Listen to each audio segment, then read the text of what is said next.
Ready start. प्रधानमंत्री नरेंद्र मोदी अपने विदेश दौरों पर भारत की नीति और पक्ष को मजबूती से रखने के अलावा रिश्तों में गर्मजोशी और अन्य राष्ट्राध्यक्षों के साथ अपनी केमिस्ट्री को लेकर भी चर्चा में रहते हैं। ऐसा ही कुछ दिखा जब पीएम मोदी ने दक्षिण अफ्रीका के जोहानिसबर्ग में G20 सम्मेलन से इतर राष्ट्रपति रामफोसा समेत कई हस्तियों से मुलाकात की। दक्षिण अफ्रीका के राष्ट्रपति सिरिल रामफोसा ने द्विपक्षीय वार्ता के दौरान प्रधानमंत्री नरेंद्र मोदी से हल्के फुल्के अंदाज में कहा, आपको हमें बताना चाहिए था कि यह G20 शिखर सम्मेलन की मेजबानी इतना मुश्किल काम है, शायद हम भाग जाते। इतना सुनते ही पीएम मोदी और कमरे में मौजूद अन्य लोग भी हंस पड़े। उन्होंने सम्मेलन के आयोजन में सहयोग के लिए भारत का आभार भी जताया। रामफोसा ने कहा कि उनके देश ने G20 की मेजबानी के बारे में भारत से बहुत कुछ सीखा है।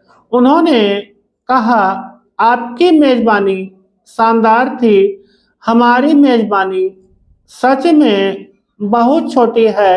इस पर प्रधानमंत्री ने तुरंत जवाब दिया, छोटा हमेशा सुंदर होता है।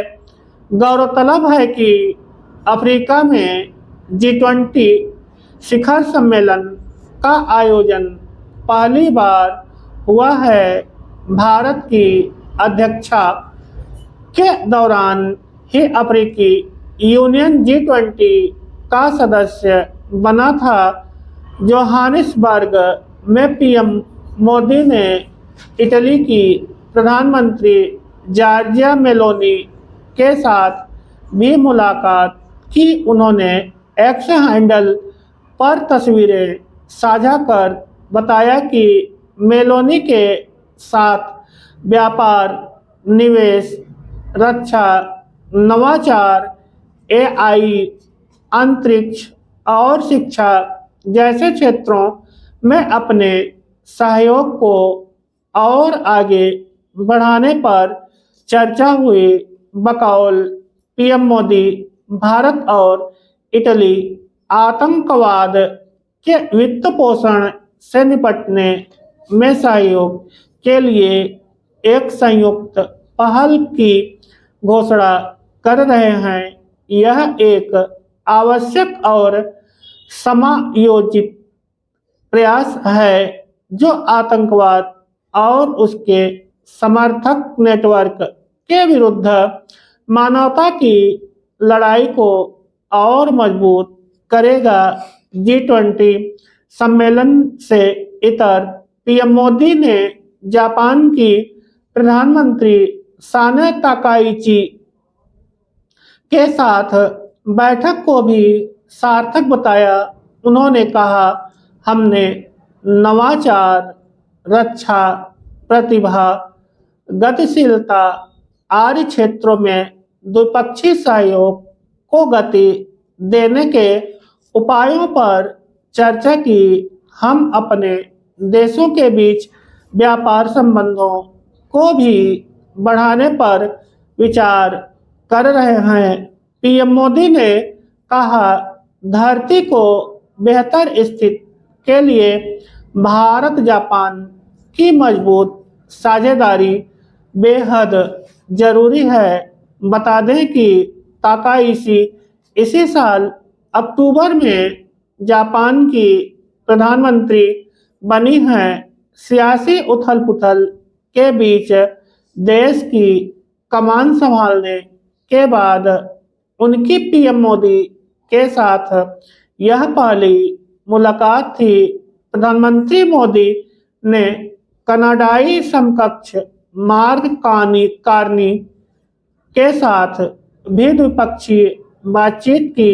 बैठक के बाद पीएम मोदी ने अपने एक्स हैंडल पर लिखा, कनाडाई प्रधानमंत्री के साथ बेहद उपयोगी बैठक हुई। उन्होंने कहा, हमने कनाडा द्वारा आयोजित G7 शिखर सम्मेलन के दौरान हुई पिछली बैठक के बाद से अपने द्विपक्षीय संबंधों में आई उल्लेखनीय प्रगति की सराहना की। हम आने वाले महीनों में विशेष रूप से व्यापार, निवेश, प्रौद्योगिकी और नवाचार, ऊर्जा और शिक्षा के क्षेत्र में अपने संबंधों को और आगे बढ़ाने पर सहमत हुए। पीएम मोदी ने जमैका के प्रधानमंत्री एंड्रयू होलनेस से भी मुलाकात की।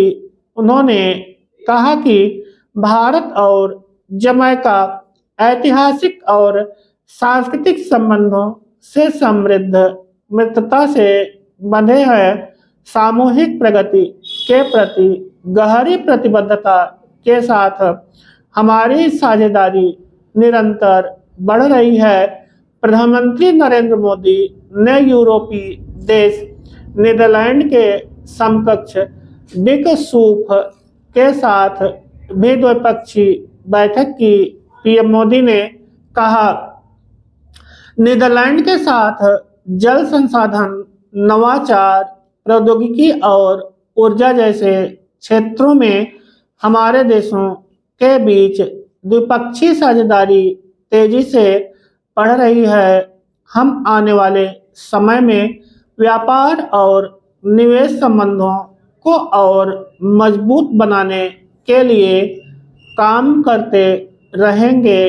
पीएम मोदी ने अंतर्राष्ट्रीय मुद्रा कोष की प्रबंध निदेशक क्रिस्टालिना जांजीवा समेत कई अन्य नेताओं के साथ भी बातचीत की। फ्रांस के राष्ट्रपति इमैनुअल मैक्रों ने प्रधानमंत्री मोदी के साथ मिलने के बाद उनके शुक्रिया अदा किया और कहा कि भारत फ्रांस की दोस्ती हमेशा मजबूती के साथ आगे बढ़ती रहेगी। उन्होंने सोशल मीडिया पोस्ट में लिखा, शुक्रिया मेरे प्यारे दोस्त नरेंद्र मोदी। देश तब और मजबूत होते हैं जब वे एक साथ आगे बढ़ते हैं। हमारे देश के बीच दोस्ती हमेशा बनी रहे। प्रधानमंत्री मोदी ने भी फ्रांस के राष्ट्राध्यक्ष मैक्रों के साथ अपनी बैठक को अच्छा बताया। उन्होंने कहा कि भारत फ्रांस के रिश्ते की भलाई के लिए एक ताकत बने हुए हैं। हमने अलग अलग मुद्दों पर दिलचस्प बातचीत की। रविवार को शिखर सम्मेलन से इतर स्टॉप